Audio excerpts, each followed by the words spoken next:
Olá, amigos. Retomando a nossa aula de ontem, né? O conceito aí de razão instrumental criado pelos frankfurtianos, né? Então, a análise frankfurtiana ela trabalha com essa perspectiva de como, né, com o advento do capitalismo e a sociedade moderna, houve uma mudança nos parâmetros de produções culturais, né? E os frankfurtianos criaram dois conceitos importantes para que a gente possa entender essas mudanças de parâmetros, né? O conceito de indústria cultural foi estabelecido pelo Theodor Adorno, né? A indústria cultural ela funciona como uma forma de perpetuar, né? O controle das camadas dominantes sobre a sociedade, impondo valores e visões de mundo, né? Então, dessa forma, as manifestações da cultura, elas não buscam, né, a qualidade, não buscam a questão reflexiva, mas a questão massiva, né, de repetir hábitos e costumes, né, para reproduzir modos de vida, tá? E dentro dessa perspectiva, desse modelo de formação de cultura, não há mais uma necessidade de você ter uma mentalidade criativa, né? Há uma necessidade de você ter uma razão instrumental. O que seria essa razão instrumental? Seria então o conhecimento voltado para a técnica, né? Para a produção, e não o conhecimento voltado para a libertação, né, do homem como indivíduo. Tá? Então a razão instrumental, melhor dizendo, né, ela é cega em relação aos fins. A ideia original desse conceito é realizar o domínio da natureza e libertar o homem. Né? Nós fizemos isso ao longo da história da humanidade, então realizamos esse processo de dominar a natureza, moldar a natureza ao à nossa vontade, né? Para que nós tivéssemos uma qualidade de vida maior, né? Mas com o passar do tempo, né, principalmente com o advento do iluminismo, a sensação de que o homem havia se libertado do misticismo religioso, né, do obscurantismo medieval, a ciência e a tecnologia triunfando, né, abrindo caminho para uma nova era de desenvolvimento, os frankfurtianos perceberam que, na verdade, essa tecnologia, esse conhecimento se transformou em mais uma ferramenta de dominação, né? Então, dentro dessa perspectiva, a tecnologia, a técnica, ela passou a ser mais uma forma de dominação do homem pelo homem, né?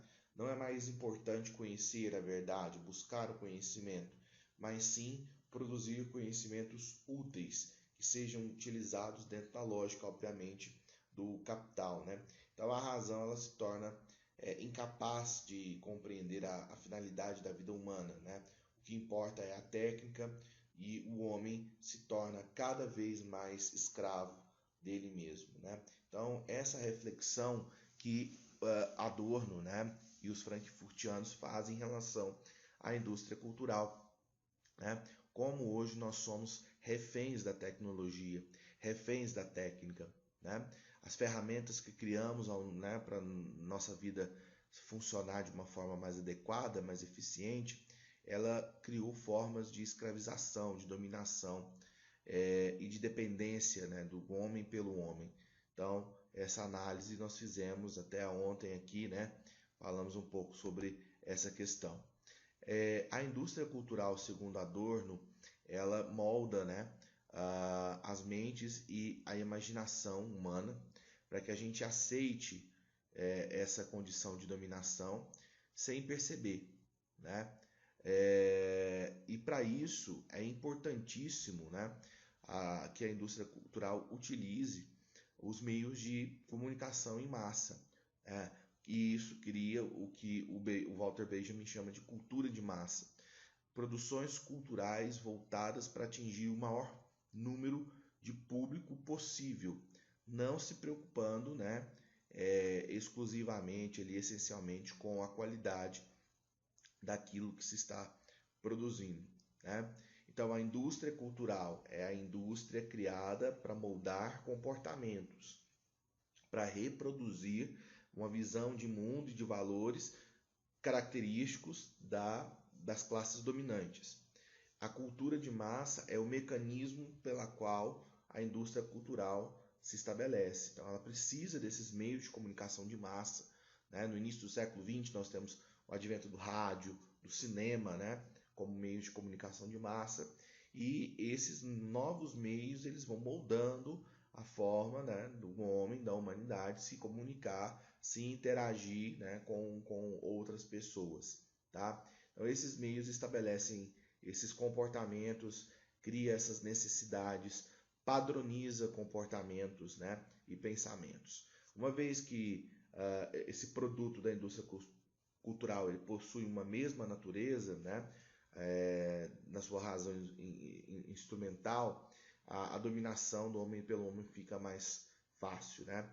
E essas produções elas estabelecem sempre uma linguagem uniforme para alcançar a todos e cumprir esse objetivo de massificação, né? Vou dar um exemplo. O cinema ele popularizou o tabagismo, o consumo do cigarro no século XX, né? As grandes empresas fabricantes de cigarro patrocinavam os filmes, os atores de Hollywood, né, sempre contracenavam fumando, né, e esse hábito ele se popularizou, né, então foi criada uma cultura de massa, né, através da indústria cultural, né, do cinema, uma cultura de massa do hábito do tabagismo, né, difundido um modelo de vida ali, né, o homem e a mulher que fumavam eram descolados, eram chiques, sofisticados, essa ideia, né, é ligada, totalmente errada, ligada ao tabagismo e as consequências disso, por exemplo, enfim, são os problemas de saúde que muitas pessoas adquiriram ao longo da vida em relação ao tabagismo, por exemplo. Né? Então você tem uma linguagem uniforme, de fácil aceitação, né? que amplia e atinge, né, o maior número de pessoas possíveis. Essa é a ideia, né, por trás dessa indústria de massa, dessa indústria cultural. E é aquela reflexão, né? O objeto da cultura de massa ele tem que ter uma linguagem fácil e uma aceitação fácil. O que diferencia, por exemplo, vamos pegar a música, né, contemporânea. Você tem os clássicos da MPB, músicas que são eternas. Garota de Ipanema, por exemplo, né?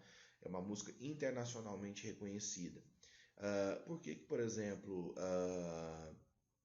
uma música como da Maiara e Maraíza, né? Por exemplo, aquela Garçom traz o DVD, não sei o que lá e tal. Por que essa música nunca vai chegar ao nível de se tornar um clássico da MPB? Porque o sertanejo universitário é um exemplo, né, de indústria cultural, né? Ou seja, é um estilo musical que foi criado com uma razão instrumental própria, né, e que tem um viés apelativo de cultura de massa. Então, as letras, as músicas, não estão importando em transmitir uma qualidade reflexiva, né? As músicas tratam sempre das mesmas temáticas, ou são conflitos amorosos, a necessidade de sair e beber com os amigos para esquecer o conflito amoroso, né? Então, esse tema ele não requer grande sofisticação intelectual para ser entendido, né? Então, por isso que ele se massifica, ele se torna algo massificante. Provavelmente daqui 10 anos, ninguém vai lembrar dessa música da Maiara e da Maraíza, né? Não, eu escutei, eu me lembro da época que passava na rádio, mas ela não vai ser eterna, como Garota de Ipanema ou outros clássicos da música brasileira, da música da MPB brasileira. Então, essa é a diferença de uma cultura de massa para uma cultura que não é de massa. Então, a cultura de massa ela tem uma razão instrumental, a ideia de padronização, né? De transmitir valores universais, atingir o maior número de pessoas, não tendo foco, né, especificamente com a qualidade, entenderam? E a indústria cultural é a indústria que produz essa cultura de massa. É o cinema, é o rádio, a TV, né? São esses novos meios de comunicação que difundem essa perspectiva, ok? Bom, né? Então, como eu disse, o produto da indústria cultural ele não liberta, mas ele condiciona, né? Ele reproduz hábitos e visões de mundo. E dessa forma, né, se se estabelece aí uma padronização estética das obras. O lazer, o divertimento, ele passa a ser corrompido pela indústria cultural, né? Mas tem um ponto positivo. O Walter Benjamin fala, né, que graças à indústria cultural, de certa forma, o maior número de pessoas pôde ter acesso a manifestações da cultura que não tinham, né? Então, ao mesmo tempo, você tem um aspecto negativo, que é essa questão da razão instrumental, da normatização de comportamentos, da reprodução de hábitos, né? De produções artísticas que não têm esse compromisso, né, com a estética, esse compromisso com a qualidade, né, com a questão reflexiva, né? Mas, ao mesmo tempo, você amplia o número de pessoas que passa a ter a possibilidade de ter acesso a algum tipo de manifestação artística que não teria se não fosse, né, através desses meios da indústria cultural. Então, o que é isso? O que nós estamos... o Walter Benjamin está dizendo? Olha, quando uma pessoa vai no cinema assistir Transformers, né, ela não está indo ali com o objetivo de refletir sobre a vida, né? É um filme meramente de lazer, né, de entretenimento.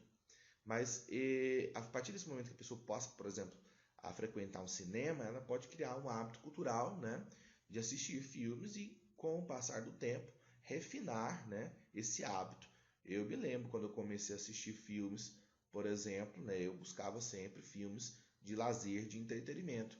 Com o passar do tempo, só esses filmes de lazer e entretenimento eles já não eram mais suficientes, né? Daí eu busquei produções com um teor, né, reflexivo, mais complexo, mais profundo, que faziam mais sentido para mim em determinados momentos da minha vida. Então, é o que o Walter Benjamin está falando. Olha, talvez em alguns momentos, essa massificação da cultura, né, ela tem um ponto positivo, que é justamente ampliar a participação das pessoas dentro desse processo. Então, vale a pena também refletir sobre isso, né? Vale a pena pensar sobre isso aí também.